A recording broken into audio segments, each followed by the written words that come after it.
Goeiemôre, dit is Woensdag, die 11de Maart. Vanoggend lees ons saam uit Lukas 4 van vers 5 tot 8, die tweede versoeking wat Satan ook vir Jesus bring hier in die woestyn. Vers 5. Hier roep hy die duiwel om na 'n hoë plek toe geneem en 'n oogwink vir hom die koninkryke van die wêreld gewys.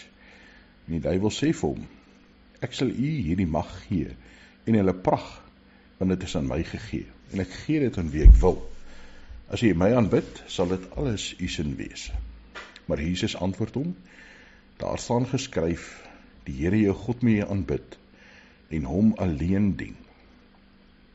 Satan bied vir Jesus hier 'n kort pad aan om alles in die wêreld te besit, om koning van alles te wees. Satan sê bloot net aanbid my en ek sal alles vir jou gee, want ek is in beheer van dit. En dan sê Jesus nee, want God alleen moet jy aanbid. So dit is belangrik dat ons sal onthou dat God die belangrikste in ons lewe moet wees, dat God die een moet wees wat ons aanbid, wat ons dien, wat ons lewe rig.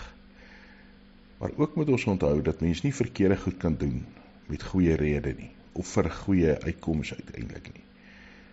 Ons kan nie met sonde iets goed probeer regkry nie. Ons kan nie deur 'n verkeerde ding te doen sê maar ons wou 'n goeie doel bereik het nie. Die doel heilig nie die middele nie. As die duiwel vir Jesus sê, hier is 'n korspad, jy hoef nie deur die kruis te gaan nie, jy hoef nie te ly nie, ek sal alles vir jou gee, dan sê Jesus nee. Die prys om Satan te aanbid is net te hoog. Die prys van verkeerd doen, al is dit vir 'n goeie uitkoms, is net te hoog. Mag die Here ons lei en rig elke dag. Here, gee vir ons wysheid in die besluite wat ons neem.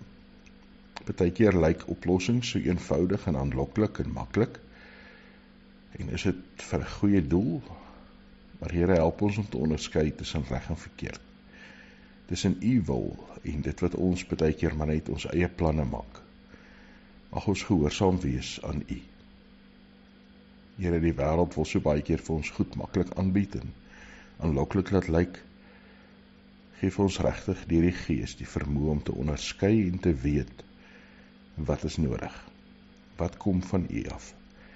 Ek bid dit vir elkeen van ons, dat ons sal saam luister, saam bid, saam dien. Dankie dat ons vir mekaar kan bid, as gemeente. Here, dat ons vir ons land en vir ons wêreld kan bid. Mag die wêreld om ons u heerlikheid en u genade in ons sien en deur ons beleef. In Jesus Christus se naam. Amen.